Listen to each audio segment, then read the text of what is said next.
Hey, yo, my man. Yo, come here. Yo. What you got for me? What you got for me? Yo, I got the 2 for 5 fantasy football, 2 for 5 info. 2 for 5. Let me get some of that right now. Yo. He's the 5 right here. He's the 5 right here. Aight, thanks. What's number 1 right now? All right. Patrick Mahomes' first pick. All right. Maybe I'm feeling that. What's number 2, bro? Well, give me that number 2 real quick. That's the 2. That's 1 and 2. Patrick Mahomes' first pick. Patrick Mahomes. That's all you need. That's all you need, my man. I gotta go. I'm out. All right, starting in 5, 4, 3, 2, 1. You know what it is. Episode 4. All Over Sports Podcast. A.O.S.P in the bags. I'm here with a guest. Hamlet, talk to him. What up? The name is Hamon. What's good, James? Yo, we are out here at Fantasy Football Talk. You know what it is. It is episode 4, finally. Best time of the year, man. Best time of the year is that time. It's like Christmas for us sports fans. You know what it is. I'm telling you, it makes the days go by faster, I swear. I'm a happier man one fantasy season. You happier? Yeah. First of all, James, I want to give a shout out, man. Tell him. I want to give a shout out to what you're doing out here, man. Much love. Out here to Kevin doing his thing. Armando on out. Appreciate podcast. That. You heard Chris and Andrew. Shout out Chris and Andrew. You heard that. That's the bottom line right here. And Hyro too. I don't want to forget about Hyro, my boy Hyro. You know what it is. You know what it is. Let's get into this. A lot to talk about today. Let's get into it. So, all right, man. We were having early conversations. Fantasy Football League. We're creating it. We're gonna be pre-recording this. It's gonna be huge. It's gonna be huge. We're gonna be pre-recording in the video format. So we're gonna be recording the draft. It's gonna call All Over Sports Podcast Fantasy Football League. The best of the best, the Elite 8. I have specifically 8 people. Talk to me. Why 8 people? What do you think about when you say, all right, I want 8 people? Why the 8 people? 8 adds a different dynamic, James. It adds the best of the best feeling. We can only exclusive club of 8. Every team is stacked, just like the owners are stacked with the ability of fantasy. These are 8 of the best players that you're going to find out there, James. The best of the 8. Now, do you, as far as when it comes to the fantasy football, tell me a little bit about the format, because I know about, obviously I used to play it before. I'm not going to be in it this year, by the way. But I know that as far as Hamlet, he's been doing this for many years. He actually... Yep. Shout out to TNF. Hey, that's his other fantasy football.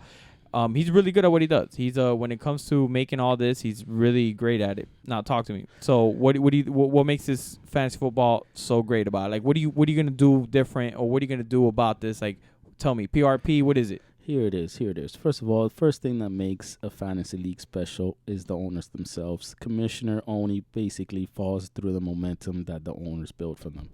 If you got characters, you got people who want to win, basically the league basically controls itself, you know what I mean? So absolutely, that's the number one thing. In terms of the format of how this one's going to be, simple format, James. So we're looking at 8-man team, 2 flex spots, mock snake draft.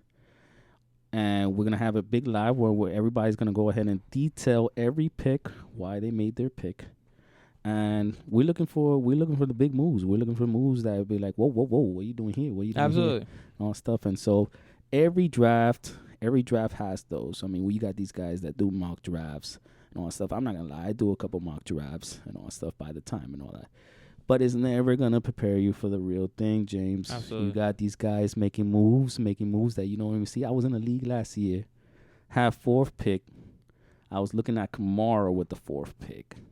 And then you got a guy drafting Aaron Rodgers with a 3rd overall pick. Wow. Now, 3rd overall pick, that's a ballsy move. That's a brave move. Now, what does this do for you, James? And then the day, it changes your whole dynamic. And then the day didn't work out for me because I ended up going with David Johnson. I'm like, David Johnson, he's on the board and all that stuff. Obviously, no one saw this whole Josh Rosen thing going on and all that stuff. So that didn't end up panning out for me. But these are the things that change drafts. 8-man leagues, you cannot mess up. That's why we wanted the best of the best. If you mess up with your 1st and 2nd round pick, that's it for you, man. That's it for you. Most of the time in a 10-man league, it's the same thing. But honestly, this is what's going on with A-Man. Can you tell by the obviously you just spoke about that. Can you tell who's good at fantasy football opposed to anybody else that's not good at fantasy football just by their picks? So, pretty much. I mean, at the end of the day, fantasy is a little bit more about strategy. You're looking at positions that are going to give you the most points, where you could maybe sneak them in. Can you hear me good? Yeah, no, it's just a breathing. You're breathing on the mic, that's why. Oh, my bad. Yeah. So basically, what you're looking at is the things that are going to make the decisions or the final outlooks is more when you're looking at tight ends, productivity that you're getting from your tight end. If you don't have a top tier tight end, you got to get it from somewhere. So that means you got to get a top 2, top 3 running back. And if you don't have the top 2, 3 running backs, you got to make sure that receiving core is on point. So how do you tell if an owner's good? Is basically seeing how the draft is going and adjusting based on the picks that are going in front of them. So if he sees a lot of running backs coming on the board, you got to look at yourself and you got to be like, okay, where can I get an advantage when I'm going against that person? Right. Because automatically, if I'm going against that person's going to have better running backs than me. Right. So I got to make sure I get the advantage. Correct. In the receiving core. Okay. And the tight ends, you know what I mean? And all that stuff. Sometimes, like, back in the day when we had more, like, powerful tight ends in the league, you're looking like, oh, man, if I draft 2 top-tier tight ends when Jimmy Graham was good, and you'll tell, like, let's say Gronkowski and all that stuff, people are going to be hitting you up for those tight end positions. Absolutely. So if you can't get one of those guys even if you can't get one of those guys that you're looking for, hey, if I draft another tight end and all that stuff, I know someone's going to be hitting me up for that tight end. Absolutely. So Absolutely. At the end of the day, that's really mostly where you could see where an owner is good or not when it comes to drafting. A lot of players will just draft with the best available. But at the end of the day, it's giving yourself the best chance to succeed through a draft of making sure you have a level of productivity from one area that another person does not. Right. So at the end of the day, that's going to give you set your team apart. And so that's what you're trying to do at that day, James. Man, that itself, I would, like, when I used to play fantasy football, I know that the biggest challenge, at least for me, was how do I know this guy's going to stay healthy? He's great. He'll give you 4 games that are great, but usually after the 4th, 5th week, he's usually on that injured list. Yeah. How do you know when, okay, I'm going to pick this guy, but man, I should, you know what? Matter of fact, I'm going to wait on this guy because this guy gets hurt too much. I know he's going to be later on. He's going to be on the draft boards later on for the 7th. How do you know that? You got to evaluate, obviously, reward versus risk and all stuff. We got a lot of situations going on with the NFL. We're talking about Zeke holding out. We're talking about Melvin Gordon requesting a trade. Yeah. And then we're talking about Antonio Brown with this. With the frostbite? Oh, no, the helmet situation. What's going on over here, man? I mean, it's that's like, crazy. What's going on over here, man? That's crazy itself. When you want to set a league, you want to set a league close to the final. I mean, before the season opener. You make decisions and all that stuff. You have a drive too early before that, right. And then the day what can happen is injuries and all that stuff. I've been a part of leagues where injuries basically take you out of the league before the first game even goes ahead and get started and all that stuff. So, and then the day when going back to your question about the injuries, you're looking at guys who sometimes get hurt a lot, like the Leonard Fournettes, right, the Melvin Gordons. I mean, I know last year I took a chance on the Doug Baldwin and all that stuff, and that guy ended up screwing me. But in the end of the day, you evaluate risk and reward. Absolutely. You know what I mean? And so what you're trying to do is, where am I drafting this guy, and is it a position that I really need? You know what I mean? If it's a position you really need, I mean, at the end of the day, you got to take a chance. Absolutely. It's coming at a low cost, you know what I mean? Like a small trade and all that stuff, there it is. But if it's a position you're going to need to fill, you know what I mean? Because at the end of the day, you don't have that position. I'll give you an example. Like Melvin Gordon, he's probably falling off on some drafts right now. So you might not need to draft a running back so early.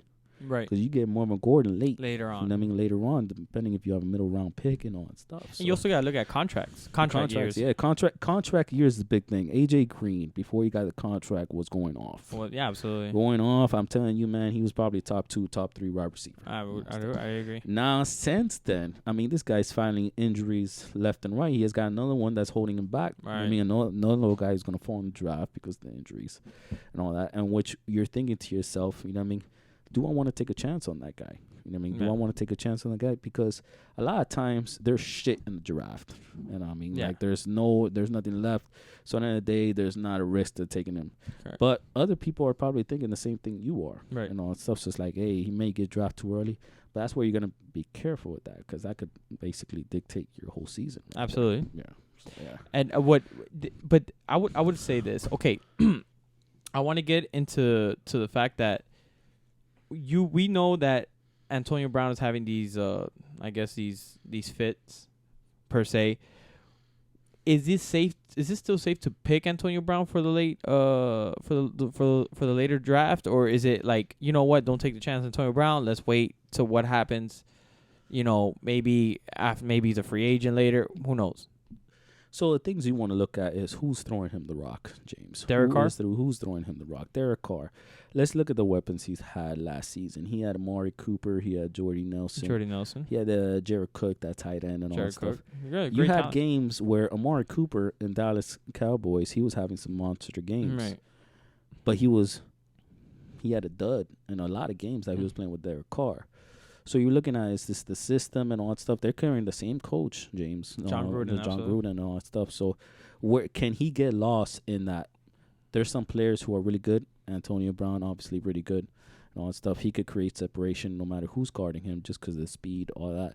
But Amari Cooper's pretty fast too, James. Right. And all that stuff. And there's a lot of routes where Amari Cooper's open down the field where and he didn't get looked at by because Derek Carr was like making reads on the other side of the field. You know what I mean? So these are things that you got to look at. Antonio Brown as a talent, yeah, he should get drafted early and all that stuff. But who's throwing him the rock, James? Ooh. Yeah. That's facts. Who's throwing him the rock? So is he a top tier, maybe top 25 pick? He's a top 25 pick, yeah. But with the whole diva stuff, you got him missing games last. Yeah. Like maybe he missed a couple games or one game last year just because he was having a little fit and all that stuff. Is he gonna do this now? I mean, he's already making fits before the season even gone. Is he gonna do this now? What owners want, James, is they want as much certainty as they can get. Do you think? Well, obviously they're not gonna be able to trade him because this is just a bigger than just a team thing. This is a football thing. Because he said specifically, if I don't get my helmet, because obviously it has to be NFL approved. If I don't get my helmet, I'm going to stop playing football overall. So that means that no NFL team is going to want him. So that's crazy. I mean, I personally would take him just in case, but I don't know if I would take him right away. Yeah, I mean, we got a lot of good wide receivers. Yeah. I mean, I'm gonna take a shot right here, James. Right. I like Amari Cooper. You like Amari Cooper? Antonio Brown? I like Amari Cooper. I like Amari Cooper, but I feel like sometimes I think he had overall a lot of drop passes as well. Maybe he has some drop passes, James, but I'll tell you one thing. The targeting. When you got Zeke in your backfield, that defense has their eyes on Ezekiel Elliott. Even though he's holding out, I believe that they're going to pay him his money. He's going to come back, and Zeke is Zeke. You know what I mean? He's going to get his rushing yards and all that stuff. But when you're talking about that play-action game with Dak Prescott, who could extend the amount of time that he has in the pocket with his legs. Right. You got Amari Cooper. He makes a one move. He might be open down the field. But you also got to realize that Dak Prescott doesn't even really have that many crazy yardage games. He has more. He will give you like 150 yards, 2 touchdowns. Because they'll be high scoring game, but it wouldn't be because of Dak Prescott. Dak Prescott is more like I don't know. He doesn't have impressive stats to help. I get you, James. I 100% get you. But with the weapons that he has this year, Jason Witten, he has him back. He's like 60, man. He's 60. He's probably out there in freaking a cane and all that stuff. But I still like his big body down the middle of the field. What he could do in terms of distracting the defense.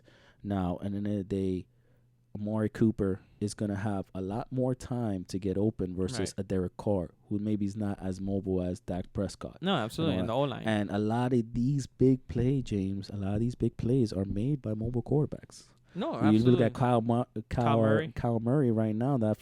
I'm telling you, I'm liking this Kyle Murray guy. He's the first quarterback I know that they're building the offense around. Yeah.